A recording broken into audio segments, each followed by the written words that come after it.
এর বাইরে আর কোনো কথা বলার সুযোগ আমাদের কাছে আজকে নেই।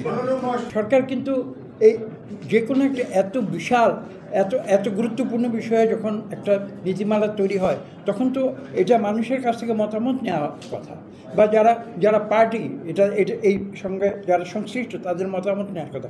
এখানে বলা আছে যে সরকার এ ধরনের কোনো মতামত নিয়েছে বলে আমাদের জানা নেই, আমাদের কাছে কোনো মতামত জানা নেই।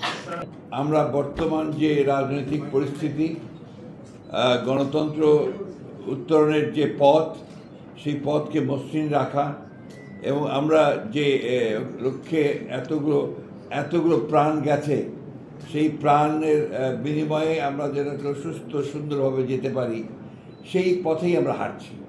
যে কারণে আমরা কোনো রকমের এমন কোনো আপনার বিষয় অবতারণা করতে চাই না যেটা একটা আপনার এই একটা বিরোধিতা বা একটা সংঘাতমূলক বক্তব্য আসতে পারে।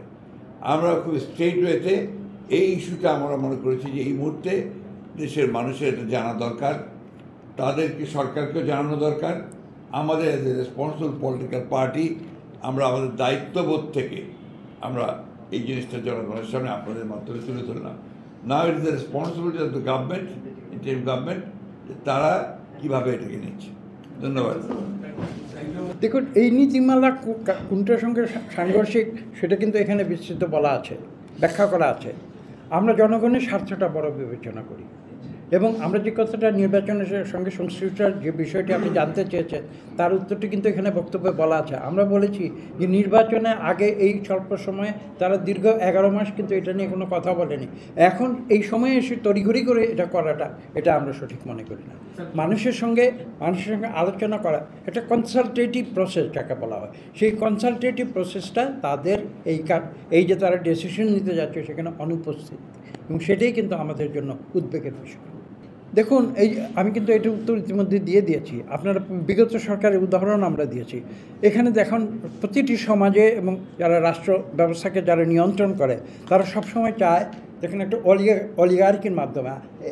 আগে একটা মনোপলি ছিল, কিন্তু দেখেন আমি এই কথাটি স্পষ্ট করে দিতে চাই, বিশ্বের সবচেয়ে বড় ক্যাপিটালিস্টিক দেশ কিন্তু হচ্ছে আমেরিকা। এই আমেরিকার দেশে পর্যন্ত একটি আইন আছে এবং ইউরোপেও এই আইনটা অত্যন্ত গুরুত্বপূর্ণ আইন আছে যাকে বলা হয় অ্যান্টি মনোপলি অ্যাক্ট। কিন্তু তারা কিন্তু ক্যাপিটালিস্টিক সমাজ ব্যবস্থা এবং অর্থনৈতিক ব্যবস্থা হওয়া সত্ত্বেও তারা কিন্তু জানে যে মনোপলি একটা এমন পর্যায়ে যদি চলে যায় তাহলে কিন্তু তাদের ক্যাপিটালিস্টিক ব্যবস্থা ভেঙে পড়বে।